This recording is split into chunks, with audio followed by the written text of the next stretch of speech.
hi, thank you so much for joining me here in my shop as I'm starting a new project, another piece of my own test equipment, this Signal Tracer, manufactured by Conar Instruments. Not actually manufactured, this was manufactured or sold as a kit. So this is probably a kit built machine. Somebody probably built this guy at some point. Just look like ventilation holes there. Speaker here. So a signal tracer, or at least this signal tracer, is essentially a two devices in one. One is a radio, restricted to the regular AM radio band. I'll take that back. It covers two bands. One is the AM radio band, which you can see right here, from 500 up to 1600. And it also covers a range that should include most IF frequencies in most radios. So that's this upper band. You can see it gets up to 455 right in here, and it goes all the way down to 170. Seems to me there's some radios with 160, so you can probably get down to 160 here. There's some radios with 260 for the IF. And of course this is the tuning here. It's got quite a bit of level control to it. It's got level control here, here, here.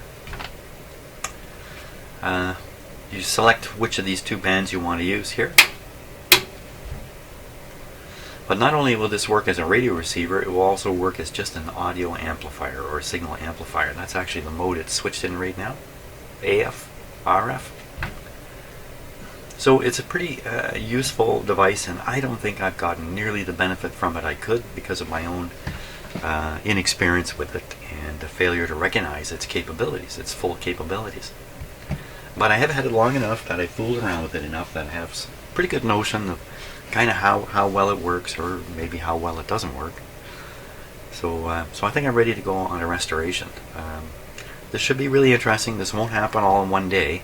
It's going to take a few days, I imagine, because it's a radio. Now, this is not a radio like most radios. Most radios have an internal fixed frequency radio built into them, if I could put it that way. It has something which is called the intermediate frequency stages, which is really a fixed radio tuned to one frequency, usually 455. And what the radio does, it converts the signal on the antenna to 455 and then shoots it through the amplifier of the speaker. This one does not do that, does not convert the frequency at all. It takes the signal on the antenna and amplifies it at the same frequency as it is on the antenna, feeds it through a detector to recover the audio from it. But at no point does it convert it to an IF. This makes the radio very simple, makes it much more like an instrument, since it's not fooling around too much with the signal. Avoids a lot of problems that occur in frequency converting radios, which most radios are. There's lots of problems in them that make them unsuitable for an instrument. Some of this you can see on my SDR radio when I'm using it. If you've watched enough of my videos, you've seen me use an SDR. SDR is just a little computer-driven radio. It's nothing like this, and nothing like a regular radio. It's all signal processing is all done in the computer. The SDR is full of its own weirdness. And as I've tried to use it as an instrument, and I've gotten some value out of it, its weirdness causes a lot of problems with using it as an instrument. So part of having this as a TRF, tuned radio frequency receiver, as opposed to a super heterodyne set, is its simplicity. Okay, great. Now I'm not going to bother turning it on because I've had it on before. I think I want to take a look inside. Have I ever even taken this cabinet apart? I don't think I ever have. I don't think I've done anything with this. Probably if you look up a video, you'll see one of me doing something with it. So, screws on the top here. Let's get them off.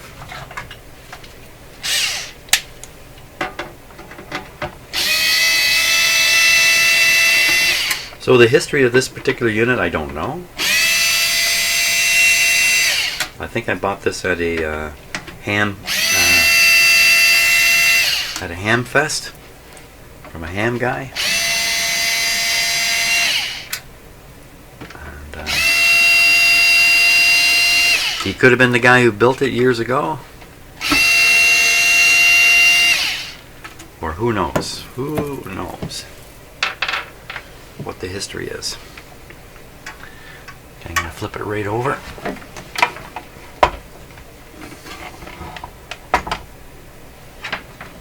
Okay.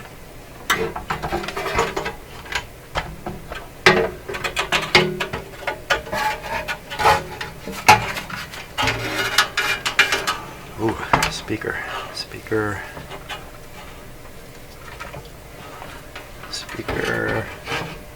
Speaker soldered. Okay, I'll just put this over here for now. There we are. That'll do.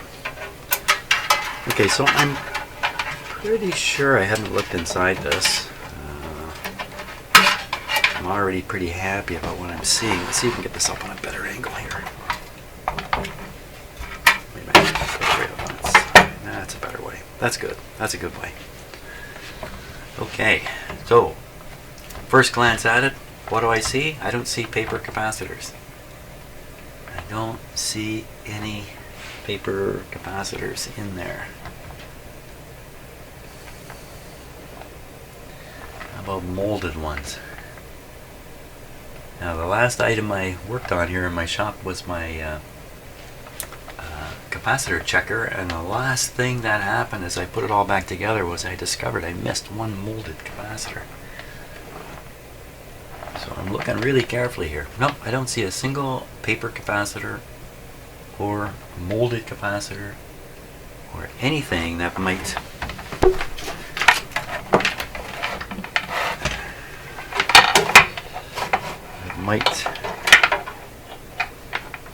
be immediately suspect. That's what I want to say. How about up on top here? Oh, it's got all kinds of notes written on it. It's quite clear this was a kit-built device. It's in nice clean shape. Nice and clean. Lots of adjustments here, adjustments all through here. He's got, what's he done here? He's written notes all around the tubes. So marking the position of the cathodes and heaters and things like that. Wow, okay, so as long as he's done all that right, that should be real helpful. It's got a in-the-can big capacitor here, which are usually quite reliable. There's a warning in the manual that the fixed plates, the stator plates on the tuning capacitor here, are live at the B+ voltage. So a big warning about that. I mean, B+ traveling on these blue wires. Maybe that's what they did. Maybe it's blue for B+. Got two shielded tubes. 3 tubes not shielded, a real tall one here. This is probably the rectifier tube here. It's right next to the filter capacitor. This is probably for a speaker. Yeah, this is the power supply transformer. Here's the wires coming in right here, connected right there. I'm looking for capacitors or other things that might be significant. Now there's a black wire.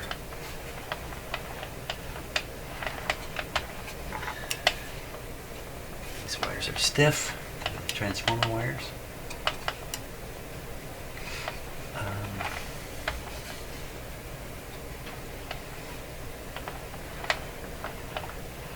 So this is probably going up to the switch here. No, it goes just. No, this is the output. How do you switch this on and off? So the switch is located up here.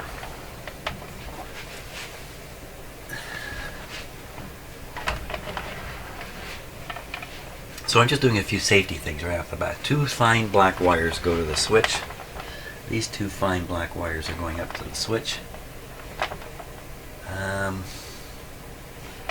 So I don't see any connection going from the power. Wait a minute, what about back of the switch? Let's just not be fooled here. No, I'm laughing, but there's nothing to laugh at. What am I laughing about? Switch is down here. Again, I'm looking for a capacitor. I don't want to rely just on the schematic. I want to see it with my own eyes. Well, it looks like there's absolutely no connection between the power line and the chassis or the radio. The connection, the power's coming in, all it does is make its way to the switch behind this control, and otherwise it goes right into the primary of the transformer. No connections whatsoever to the frame. So how did I get a shock off this?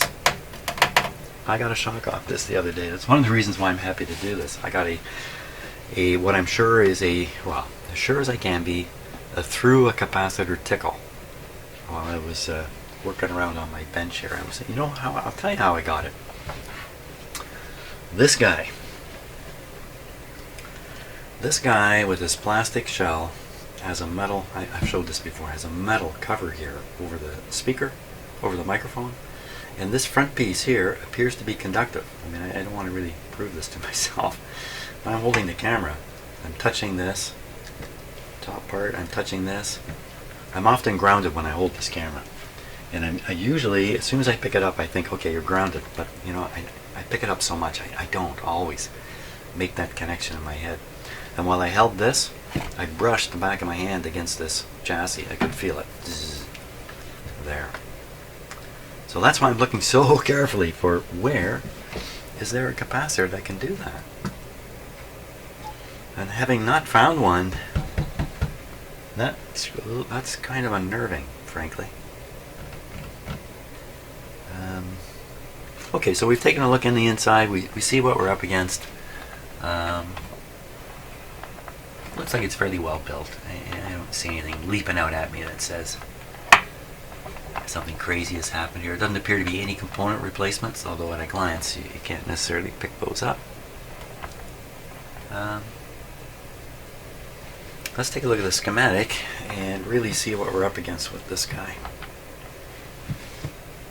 Okay, so here's the schematic for it. I've only looked at this for about a minute and a half myself, but let's try going through it, and we'll start with here's the ground clip hanging out of it. It's a big red wire on mine to the chassis.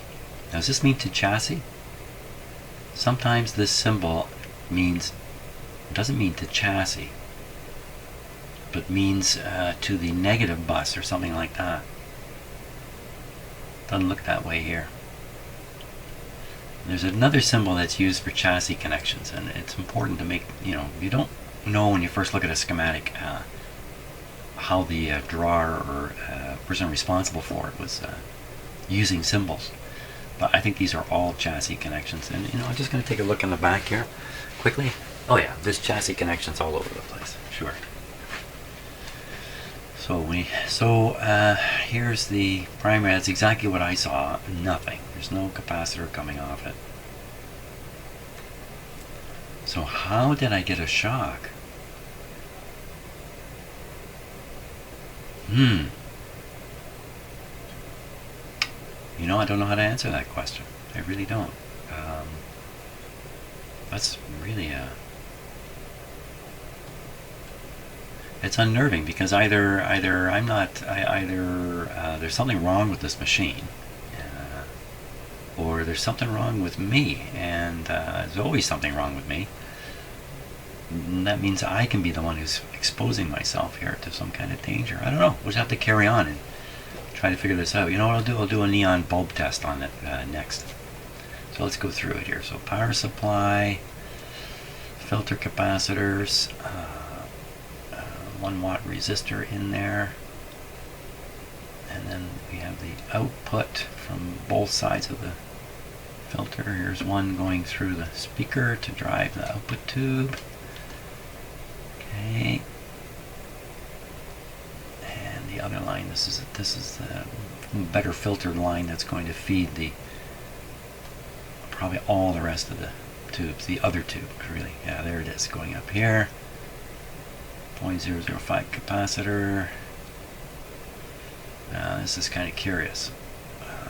So this would be the detector here, not curious. The detector, just like any radio, this part. So the signal from the radio is getting into here.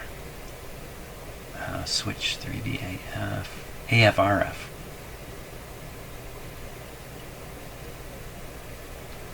AF RF switch. Is that all it's doing? Switch 3B. No, there's a 3A in here somewhere. Where's 3A? 3. Well, we'll come across it. There's 3A there. RF AF. Maybe it'll come a little clearer as we go, just exactly how they're doing this. Can't expect to understand the schematic perfectly first time through. Okay, so backing up a little further, here's the grid. This is probably getting the signal from the detector, the detected audio fed to the grid, and then on out to the speaker. Volume control here. Another important capacitor there. Go up here. Okay, things start getting a little screwy with the wiring. Here's the Magic Eye. Magic Eye's got a 3.3 megohm resistor on the grid. This is the resistor I'm concerned about, but the Magic Eye works in this. Right? Or does it? Does it work? You know what? I'm not so sure the Magic Eye actually works in this. I mean, the eye lights up. The circuitry may not be working around it. So the Magic Eye grid gets its signal from here. Okay, which gets its, yeah, okay, somehow. We're just moving on here. We'll go back to this grid because the audio's got to get to this grid. It's got to come through here. It's got to come out of here. It's got to come potentially from, oh my, I'm not going to be able to explain in detail what all these things are. There's just no way. Oh my gosh, what are these? There's two of them here. Two of these weird looking filters. Look how they've drawn them. Drawn them very specifically. I'm always curious about stuff like this. Like, well, why didn't he draw this line coming out here?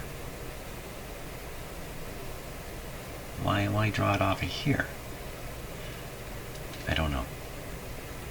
I don't know if they're trying to say something with that, or you like the look of it, or what it was. But what exactly is going on here? Let's see. Switching in. There's a ground point here, so you got one side or the other side. Switch in one side. Just selecting a coil. Okay, I don't know what's going on here. Something's going on here, I don't know what. Let's get to something a little more simple. Okay, so working our way, let's go back to, we'll start at the probe and work our way out of the amplifier, or the radio amplifier. So here's the probe coming along. This is the point sticking out of the end of the probe. Goes through a capacitor right onto the grid of this tube. This tube is right in the probe. This box here is the probe. The box is square, the probe is a cylinder with a tube inside. Yeah, it gets warm. This tube heats up, and it heats up the probe while you're holding it. So coming out of it is a couple of lines to run the heater, a line to supply the B+, and then here's the signal coming out using a cathode follower. I think that gives you low impedance. I think that's the idea behind this. I don't know. Shouldn't say it. There's no, looks like there's no plate resistor. It's all down in here. Okay, then we have a bunch of resistors padding things down. This is a voltage divider here. Let's see, 5,000 ohms, 500, 55, and 0.56 ohms. Really? 0.56 ohms? I'm sure most of my solder jobs are 0.56 ohms. Holy smokes. So this attenuator misbehaves, I think. That's what we'll do. We'll study this thing, then we'll play around with the machine and get a notion of how well it's working before I discombobulate the whole thing. So after the attenuator, through a capacitor, again, these are all reliable capacitors. Through a capacitor, onto the grid, gets amplified. We've got a, what's this?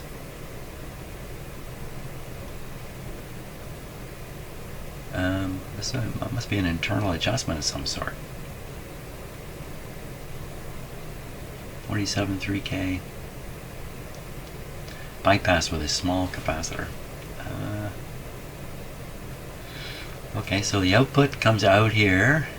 Here's a tuned capacitor. That's one section. Here's the other section of the tuning capacitor. So it's tuning against some coil somewhere. Oh, maybe it's these guys.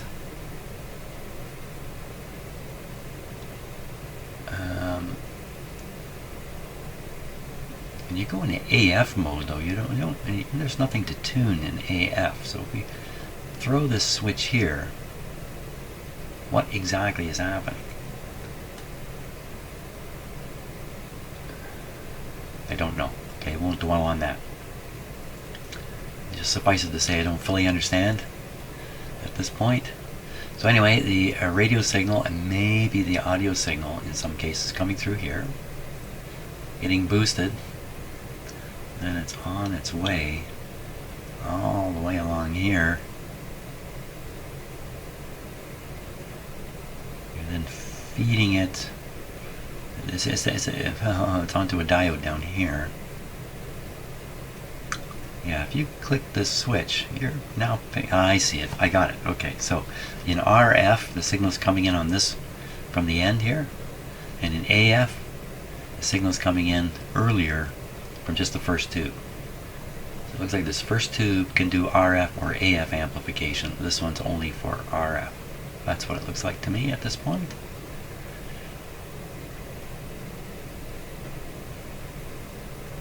Yeah, ultimately the reason this thing will amplify an AF signal is because you've set the switch to AF and you're sticking the probe on an audio signal. If you switch it to AF and stick the probe on an RF signal, I think the RF will come through here just like it always does. It just probably gets killed at this point. So you wouldn't hear anything coming out. So we got that adjustment. Is there another one on this one? This one doesn't have any kind of adjustment in the cathode. This one does. This may be a calibration thing for calibrating.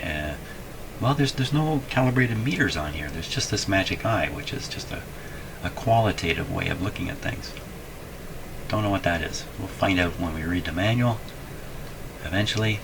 Okay, so that's it. So it comes out of the radio here, having been amplified twice. So if you feed in, let's say, a signal at megahertz, it will come out here at a megahertz, be a megahertz all the way down here.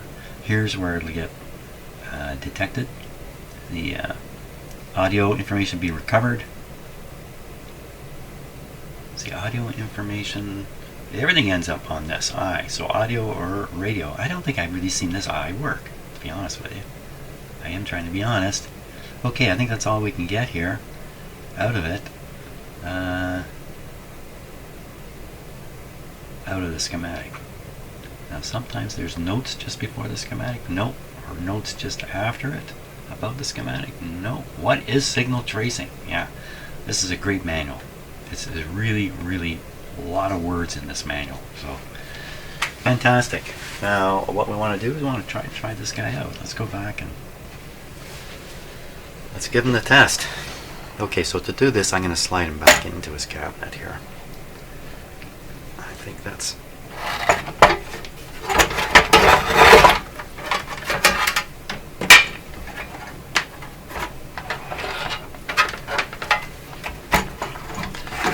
probably the safest and best thing to do. Okay.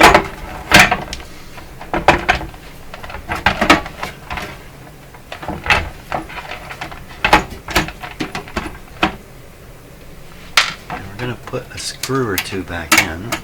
The reason for that is to make the proper, make a decent electrical connection between this front metal plate and the rest of the shell here.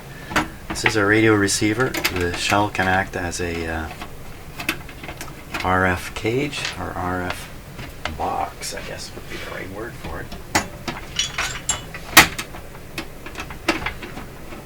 So we're going to check out how well it works. I think I'm just smart to put this back on like this.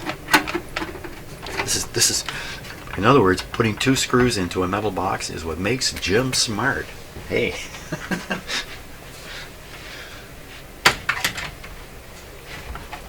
Oh, if only life could be that simple.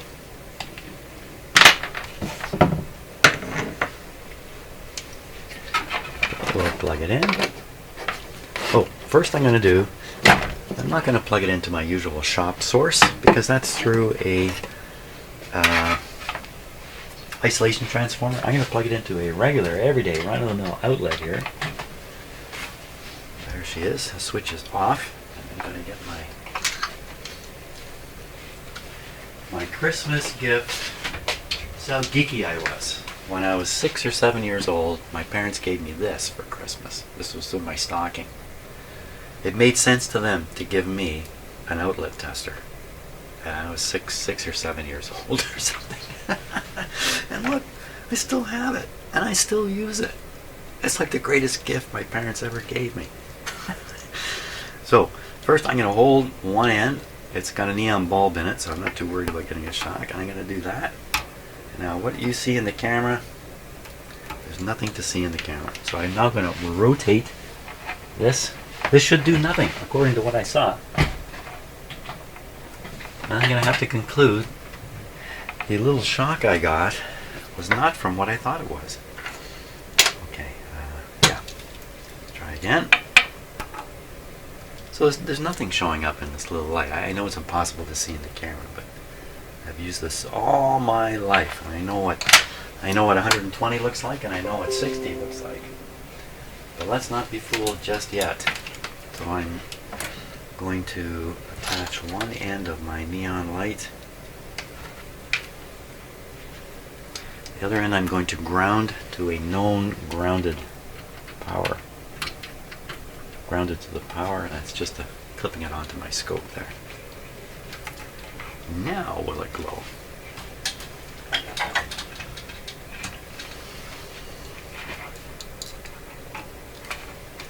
Get it in the dark here. No glow. And if this glows, I will really be stunned, because this schematic, it doesn't show any connection to the chassis. Likewise, I wouldn't look at that. Okay, so there's a little bit of a glow there. See it? Can you see that in the camera? Okay, the chance that we won't be able to see anything. There it is. You see it kind of going on and off there. That's a faint glow.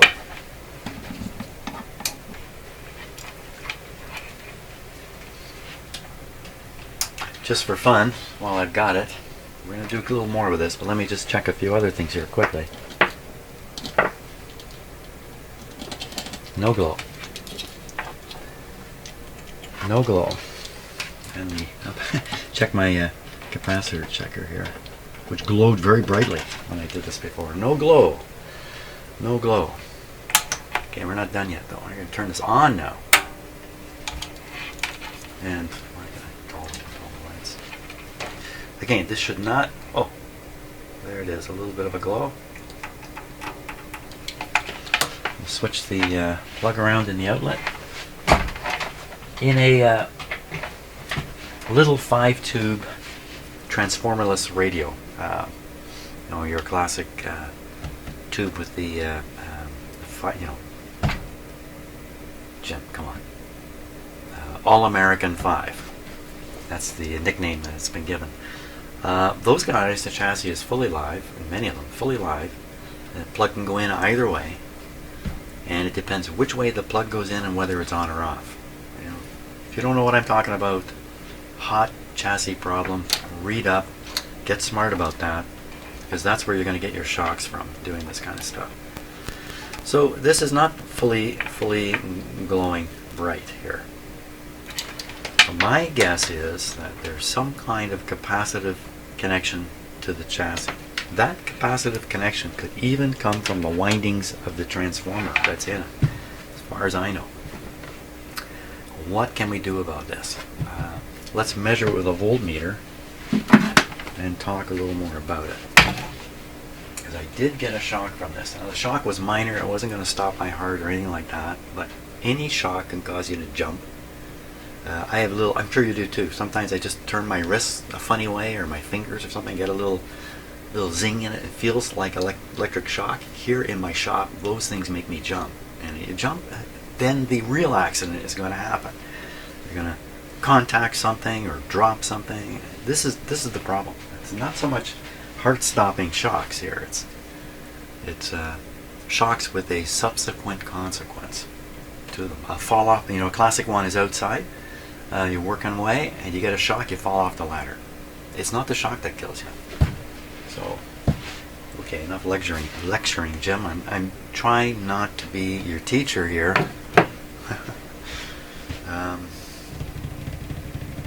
What am I doing? Just losing my head here. Right, we're going to measure this with a voltmeter. Right. Thanks for reminding me.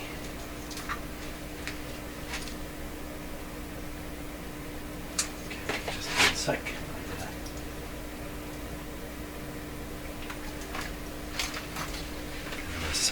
Silly kind of test lead here.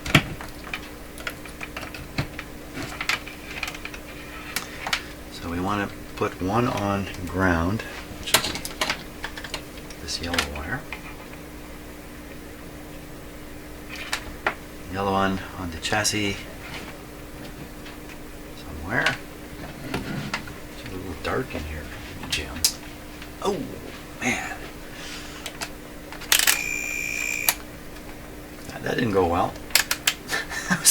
Well, I saw me make a big mistake there.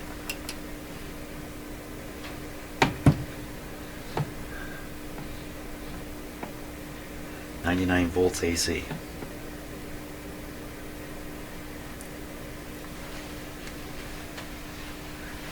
So, again, having looked at the schematic and looked in the box and seeing that there's no connection between the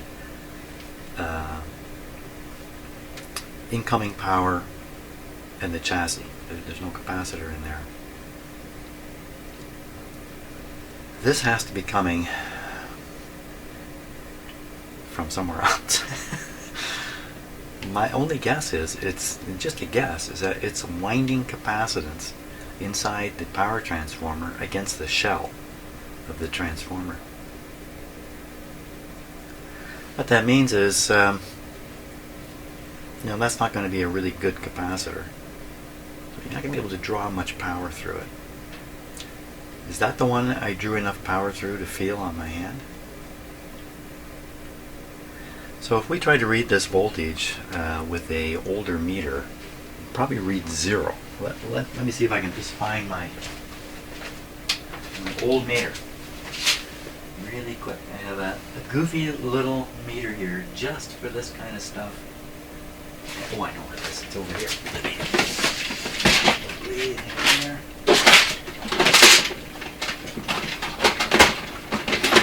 Cannot find it. Cannot find it. What have I got to do this with? I need like an old style indicating meter. Oh, son of a gun. This one you need it. You can't find it. Okay, what's another thing we can try here? We can put a resistor across here of a fair size and see if that doesn't just kill the voltage there. What size resistor would you want?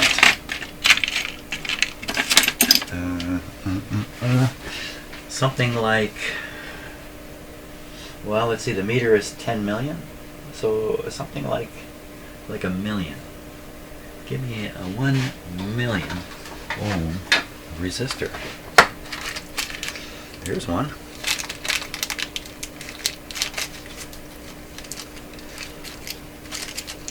So the idea here is that yes, there's a voltage there of that amount. There's that much electrical pressure there. But if you try to draw any amount of current from it, the pressure will be relieved and will disappear. The meter draws a small amount of current. Perhaps that's why it's not reading 120 right now, because the small amount of current is already pulling down this fragile voltage. When I touched it with my hand, it may have... Who needs a resistor? Well, now that's really interesting. Just try that again. Okay, we'll examine me after this. So I touch it. Isn't that interesting? So what's going on with me? Now, I'm not getting a shock. I guess I am getting a shock, but the difference is I can't feel it. It's just too small for me to feel. Apparently, kind of did my meter in. Ah, this is, you know, who needs to repair stuff? Doing this kind of stuff is just as fascinating. So I am now going to lift 1 foot off the ground. That's 1 foot in the air. 79. 2 feet on the ground. My other foot. The 79. Back on the ground. Well, I hate to do this, but you have to look at my feet now. You have to look down at my feet. Here they are. They're my feet. I'm wearing nicely colored socks today. Okay, I'm wearing the slippers. The sole has a crack in them.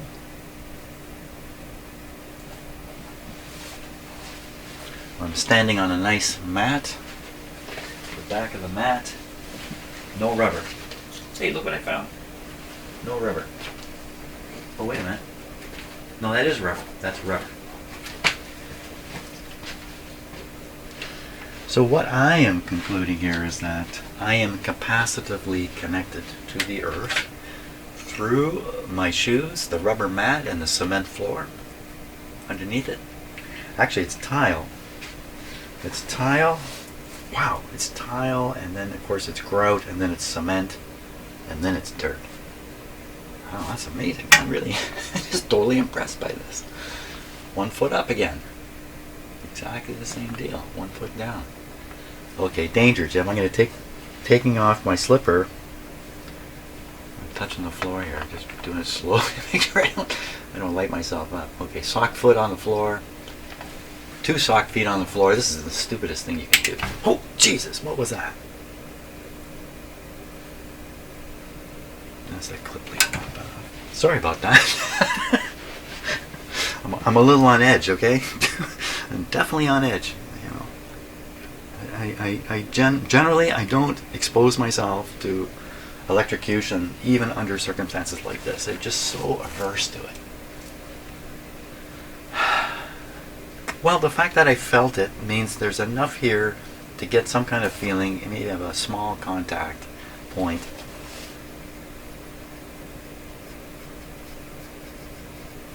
Hey, what if I try my tongue? No, I don't think I'll do that. Didn't feel a thing.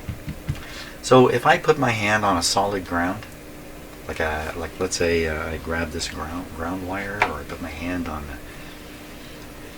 almost anything here that's grounded and then touch this, I'm sure I'm going to get a lift off it. So I don't like what's happening.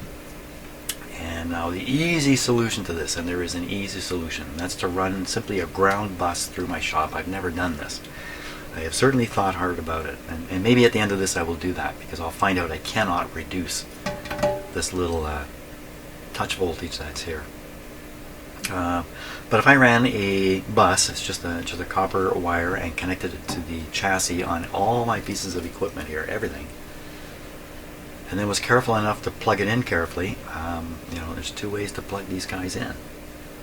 What I do, by the way, with equipment like this, and you saw me kind of doing it, I plug it in one way. Uh-oh, that didn't sound good. What's going on here? Who's hissing at who? Oh, there's cats everywhere behind me. There's a cat cam. What's going on over here?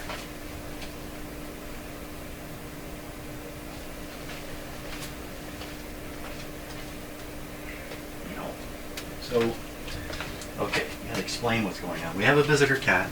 The visitor cat thing is working out really well. Visitor cat is not a scaredy cat. He's actually very social. He's really friendly. Big furry black guy. Our orange cat, Peanut, is working out a contract with him, working on a deal, trying to get to the point where they play together. That's going fine. It takes a few days for cats to kind of, you know, get comfortable with each other. Our little black cat, on the other hand, is staying away and is not trying to arrange a contract with the new cat. And that hiss you heard, probably between the 2 black cats, probably my little black cat hissing at the visitor, because they're not working it out properly. and so I'm not sure what to do. You gotta let cats do their thing. Cats are very social animals among themselves. They share territory.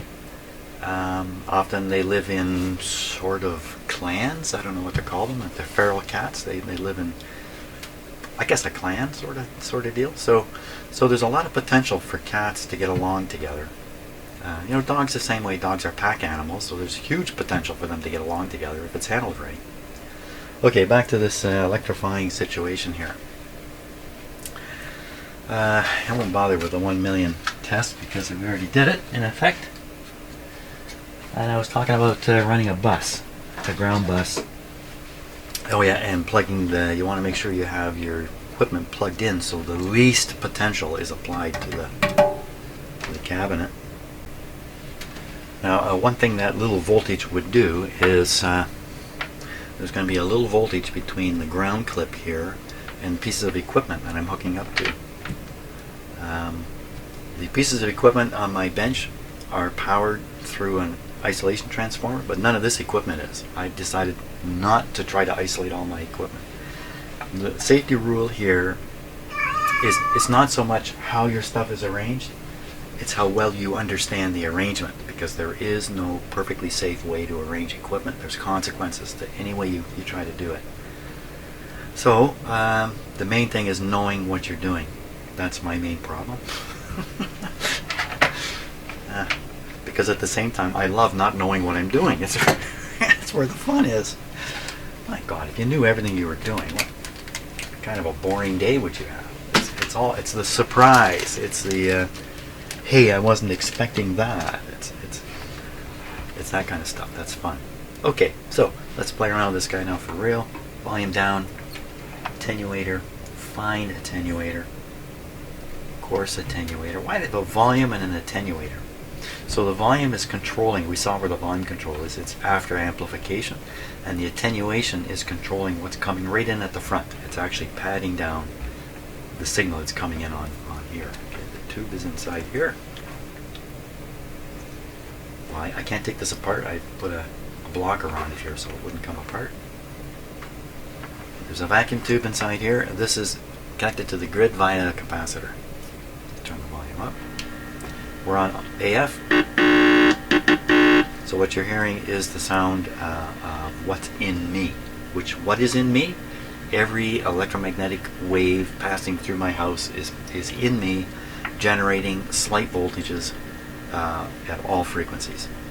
So, but the one you hear is the one that is really strong, and that, of course, is the 60 cycle sound.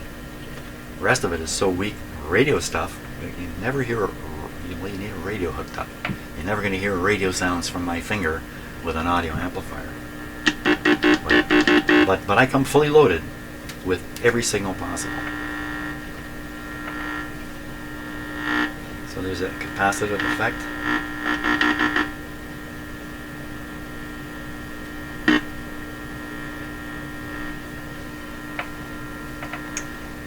This is pretty well shielded. Just want to get near the end.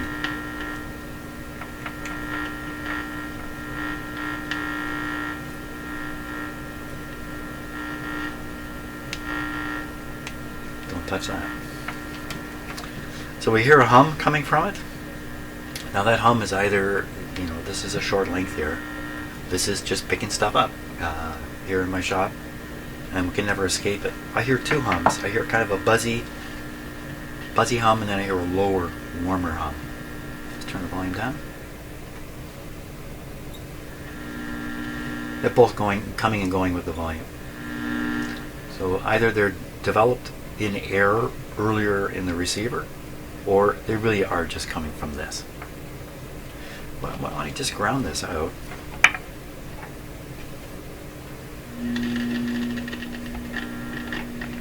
So that's a good idea, Joe. So I'm removing the signal, but it leaves that hum.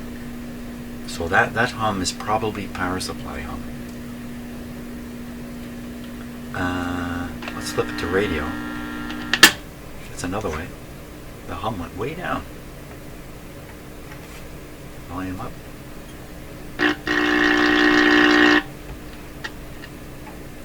So the hum appears to have gone, and you think if it was a power supply hum, you'd still hear it. There's a slight hum in this. So I was wrong about that. The source of the hum is something else. Back to audio.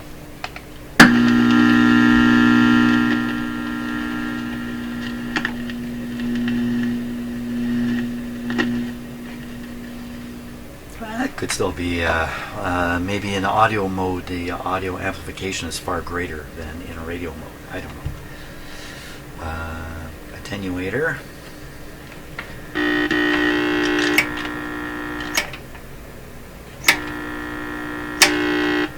Seems to work fine.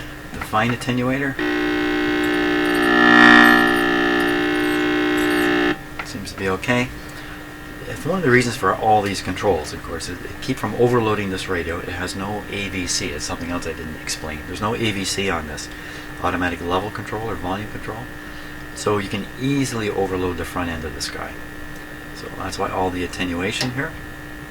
Plus, at times you want to adjust it so the eye is just closing, and then take a subsequently different reading and compare it to see if the eye is closed more or open. So you can do some sort of pseudo-quantitative testing, comparative testing, by adjusting these things and watching the eye. Band selector. So we've been on band B audio. It doesn't really matter. In audio there's no band. So we'll go to RF, band B. Band B is the radio band.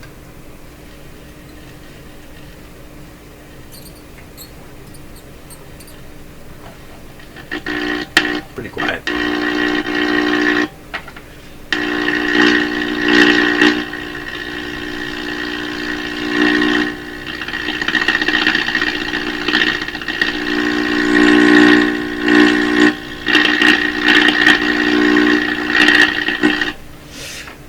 Give this guy a better antenna, and easy way. It's just got a probe on it, Jim. I just stick it over here.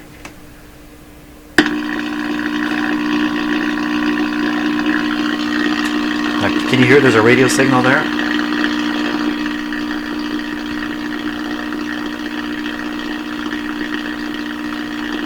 Somebody reading the news or getting a weather report.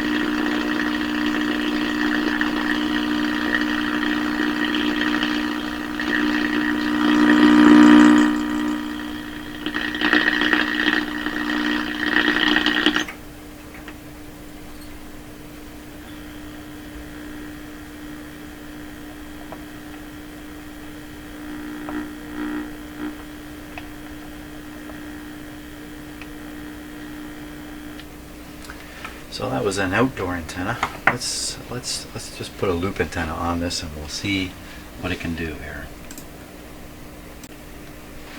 Okay, let's start with taking a look at the loop antenna I'm going to be using. I built this 30-40 years ago in about 15 minutes one day. This is broom handles, cut in half, just all random sized. It had only so much wire, so I can only do so much with it. So this is not a highly engineered antenna, but nevertheless, it's worked really, really well. So what it amounts to is there's two separate wires going around this. One is a bundle of, looks like 5. I've got 5 wires, and the other one is a single loop, a single wire. There's a single wire here. This single wire connects to the cable that's going to the signal tracer we're going to be listening to in a minute. Just the single wire. These wires are not connected really to anything at all except the capacitor you see down here. So we have a big 5-turn coil with a capacitor across it, just sitting here. It's not hooked up to anything. And the way this works is you make this coil and its capacitor resonant at the frequency you want. You tune it in, and when this thing is tuned, a small transmitted signal will make this resonate like crazy, and a little bit of that now boosted signal is available for this wire, which is hooked up to the antenna, so to the receiver. So in a sense, this is sampling what's going on in here. And this is made to resonate with a capacitor. And so obviously you've got to get wire diameter, all this stuff right. Somehow I just looked at it and it worked out fine. I fiddled around with the capacitors at the bottom there to get the right amount of capacitance. I have a range switch on it here, okay, which switches in additional capacitance so I can tune higher and get the top end of the AM band. This only tunes the AM band. So, okay, so a number of you have said, hey, what's this antenna you keep using? That's it. Just basically two coils, a single loop coil hooked up to the radio and a multiple turn coil made resonant with a capacitor, variable capacitor. There you are. That is going to be connected up. Now the beauty of that kind of antenna is it's not very susceptible to noise, and it produces a strong signal, and it's just a wire, right? So it's very low impedance. So you put a low impedance antenna onto a radio, you're basically shorting out the antenna connections and providing a strong signal in place of it. So that's why you get beautiful performance from these loop antennas. So I'm going to hook them up here. So being a loop, you got to get both ends of the loop connected. So that's the ground. That wasn't very exciting. Did I have the volume down? Yeah, the volume wide open. Okay, so we'll tune this around 640. I gotta guess my antenna is just tuned way off. So I'll go tune the antenna. In fact, you know he's watching this. Watch me tune the antenna. We'll see if this is really the problem, or did I just hook up a dog of an antenna?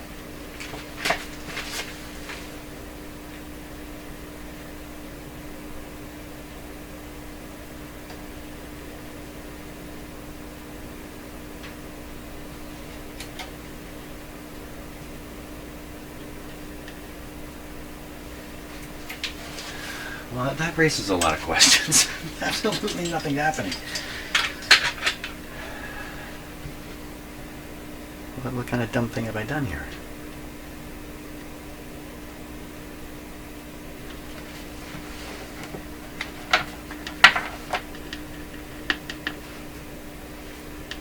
Oh, I've got an attenuator on. Okay, that was the problem. That was all it was. Let's try it again.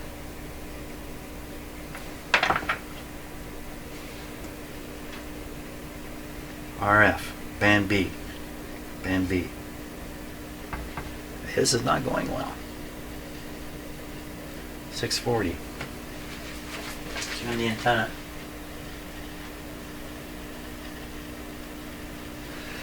Oh, something's going wrong here.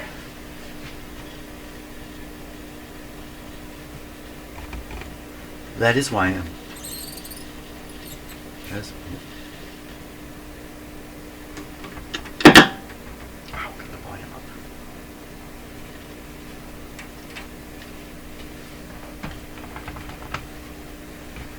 Well, that's really odd. It's really odd.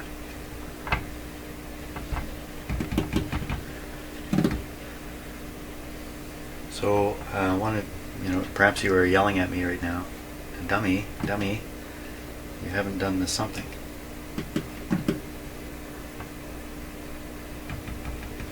Take the ground off here.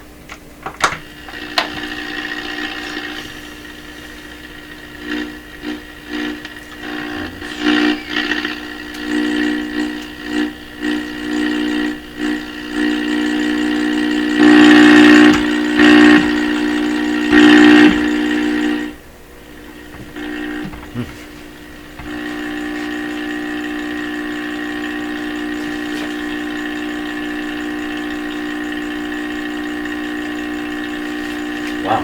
Okay. I'm kind of floored here. I should be able to produce a strong radio signal. Has something happened to it since? Wow, we got to try something else now. I keep looking at it thinking there's only so many controls here to adjust. Well, that's a disappointing deal. It shouldn't be like that. I picked up radio stations with this before. Why not now?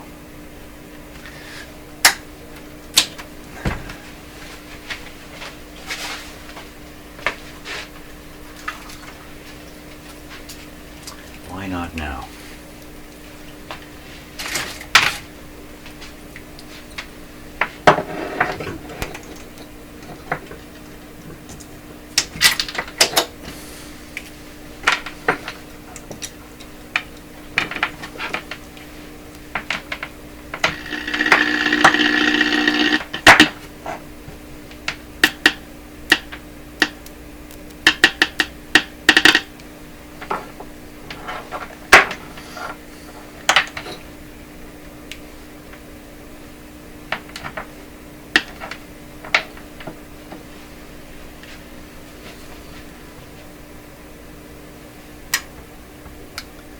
$727,000.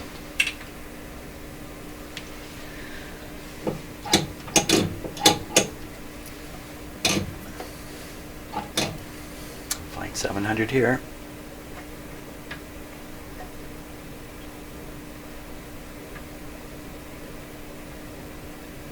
There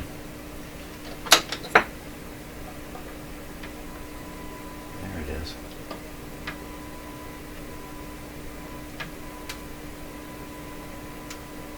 It's right around 700. It's dialed in right around 700.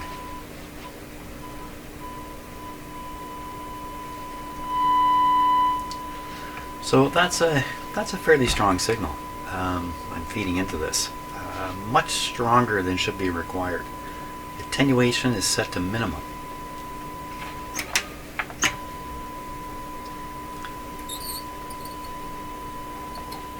There's no fine adjustment, maybe on one, I don't know. So I think this is telling me that this thing is not nearly as sensitive as it should be. Maybe this is part of why I've had some trouble with operating it. It would explain why I didn't pick up a radio signal, but really, it's picking up. You know, there's a strong signal coming out of that antenna. Well, I don't know. It's a mystery at this point. Why that antenna didn't work. Huh. This antenna has come through for me every other time. Okay. Well, what we'll do is we'll set the signal generator to 640. It's a strong AM station at 640. 640. Tune it in.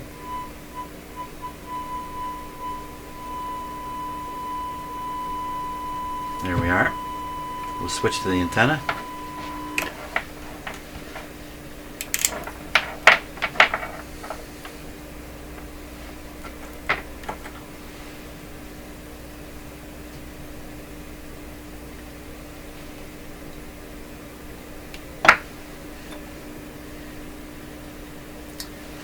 Move this off 640. Well, it's like there's nothing coming back from my antenna here.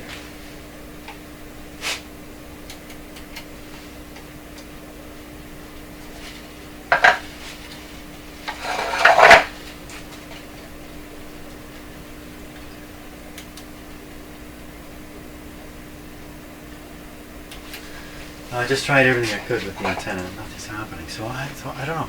It's what happened to my wonderful antenna? Well,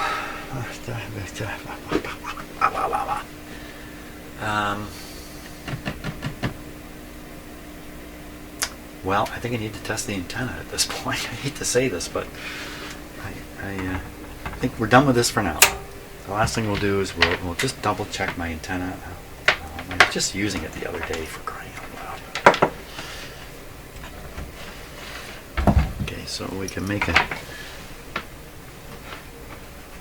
fairly good connection here. So this wire is the antenna lead to this radio here, which we will turn on. And we'll then connect this here.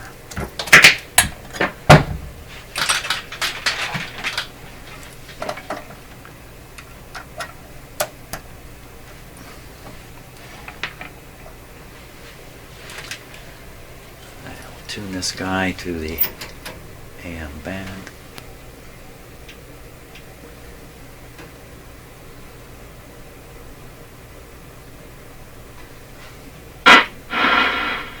must have bad volume control on it.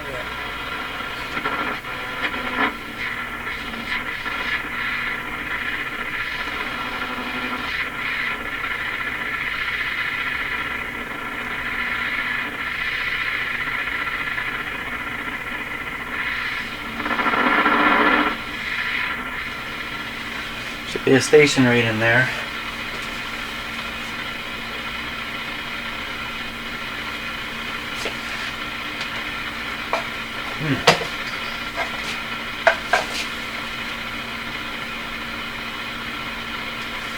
Well, for reasons I can't fathom, this antenna is not working. That's what it seems like.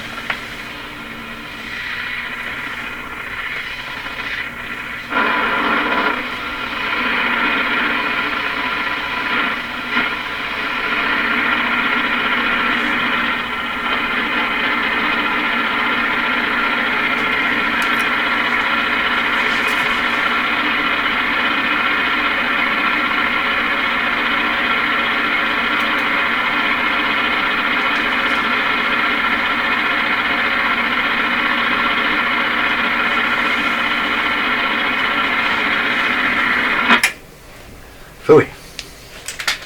Phooey. Well, I really have no idea. I'm flummoxed. But there you go. The signal tracer helped me identify that my antenna doesn't work. How do you like that? Okay, that's enough of that for today. Tomorrow we'll start looking more at component values and things like that, and are the voltages right, and all that kind of stuff in the back of this guy. And I think it needs restoration. I don't think it's behaving properly. Something's not working. It's probably me. Thanks for watching. See you on the next video.